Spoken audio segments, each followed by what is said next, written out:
ดึงโด่งแล้วข้ามเพิ่งเลยยังบุกแม่นี่จะล้างมือไว้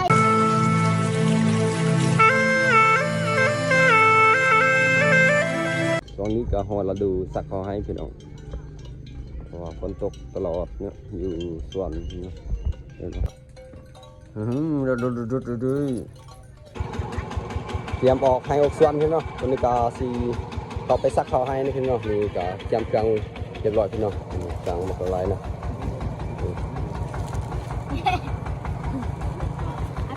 ไว้ค่ะทุกค่ะ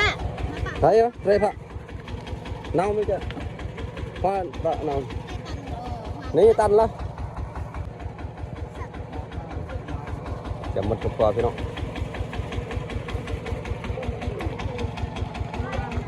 นี่พี่น้องก็เดินทางไป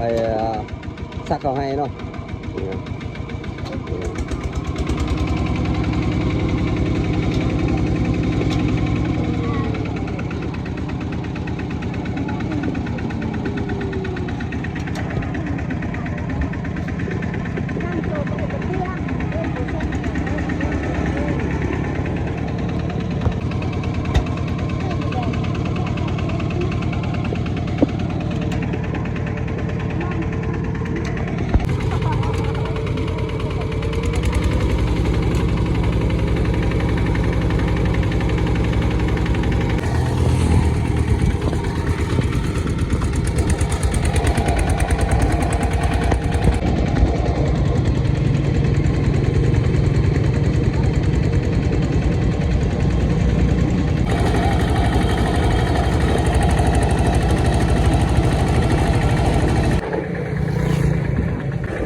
ตัวนี้ก็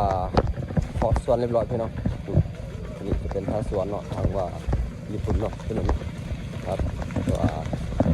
จะเข้าสักไห้นะ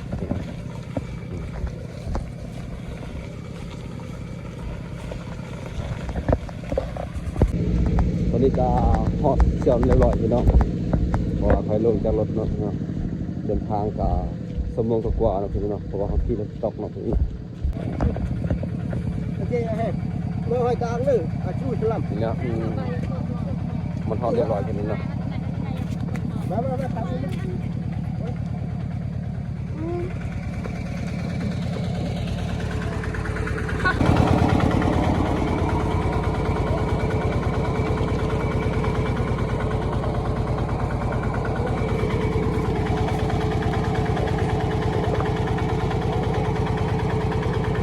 มันเป็นยังไงใช่ใช่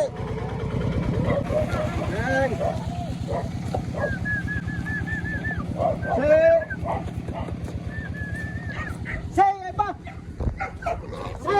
นี่นาฬิกาฮอตเรียบร้อยพี่น้องก็เนี่ยบอก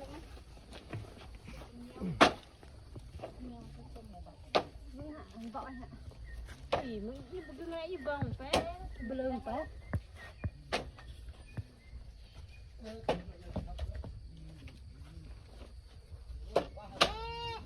เอาไปขวดเลยละแม่อิ่มเลือดไปเฮ้ยใ บอล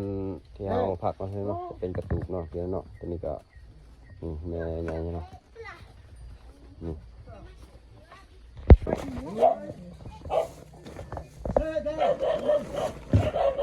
เฮ้ยเฮ้ย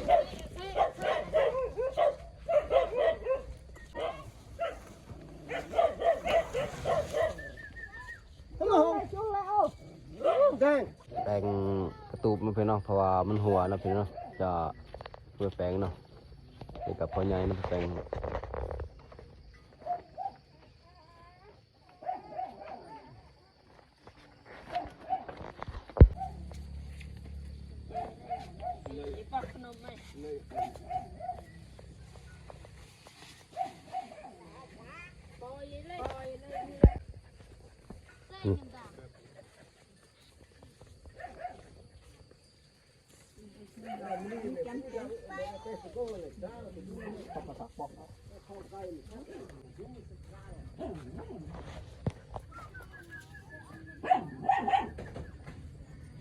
จะถูกแล้วพี่เนาะเป็นอยู่บนสวนนะพี่เนาะนี่จะเป็นเพื่อนขวากันแล้วก็นี่บอลเก็บน้ำพี่เนาะเก็บน้ำก็มาทางผู้เลยนี่ก็แม่ใหญ่นะพี่เนาะแม่เฒ่าเนาะเป็นเนื้อกี่แบบละเนาะดึงโน่เนาะ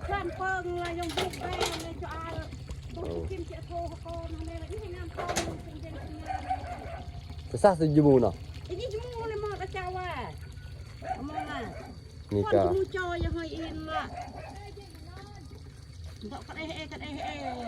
ฮัตเต้เจนอนวะ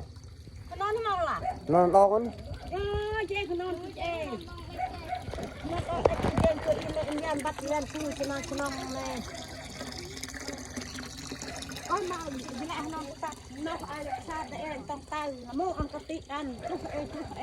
อายุกว่ากันตัวเองเฮากรองเงินเก็บเฮ้ยจ่าเอเลยอินเลยรอพันเอเลยบัดตู้คนเย็นแม่นึกน่ารักมือเนาะพี่น้องนี่มึงคันเอตัวดอกบิ๊กนี่จะล้างมือลิชเก็ตไอ้น้องส่งมาปดส่ง